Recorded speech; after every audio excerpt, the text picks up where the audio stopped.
bounds. All right, so what are the secrets to keeping peace during the holidays and family gatherings? Maybe you should try a little dysfunctional family bingo. Yes, this is a real game. We're going to hear more about it right now with Elizabeth Bernstein. She's our Bonds columnist. And we also have Amy Johnson. She is a psychologist and life coach, and she's joining us from Detroit. Thank you both for being here. Elizabeth, let me start with you. You have been canvassing your wide net of folks who you turn to for this type of reporting, and you've heard some pretty vicious horror stories about the holidays. Tell us. I hear some bad stories. People who say, hey, we had to call the police on that gathering.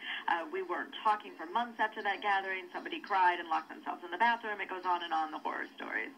And we're going to get to a few more of those. And in fact, you've had some personal ones yourself. But Amy, you have developed some specific ways to help people sort of cope with getting through this time period. I mean, it should be a very joyous time period, but often just all of the things that are stressing us out come out, and some people drink too much and they take it out on each other.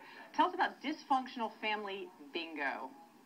Well, dysfunctional family bingo is a game that I actually learned from one of my mentors, but it's basically played like traditional bingo, but instead of numbers on a bingo card, you fill those spaces with events that you think are going to happen at your dysfunctional family gathering.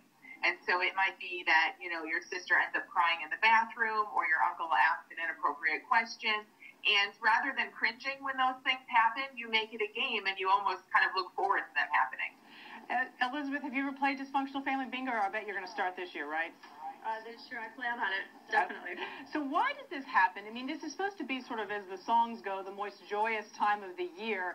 And yet when we get with our family, it's all this build-up. And finally we get there and something explodes. Why is that?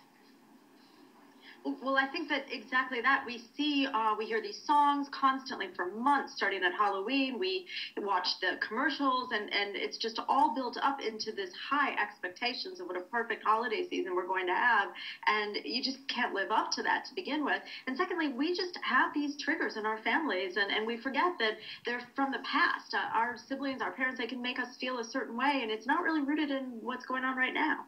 Amy, is there any other advice you'd have? Like, should we have an ally at the dinner table? Someone who at least we can turn and roll our eyes with or poke under the table. Is it worth sort of having a break, making sure you say, look, we have to leave at this hour because we're going to get home, just to have a set time you can get out? What would you suggest?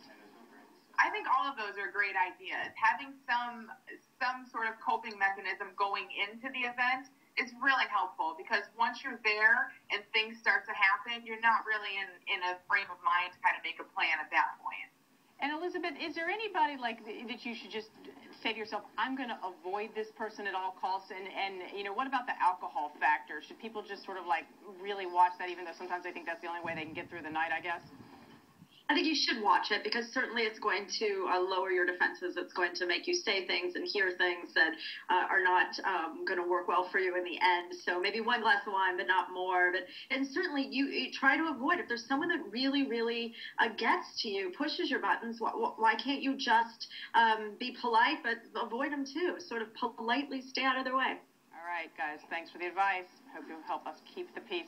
Amy Johnson, she's from Detroit. She's a psychologist and life coach. Elizabeth Bernstein, she's our Bonds columnist. More in the Personal Journal section tomorrow.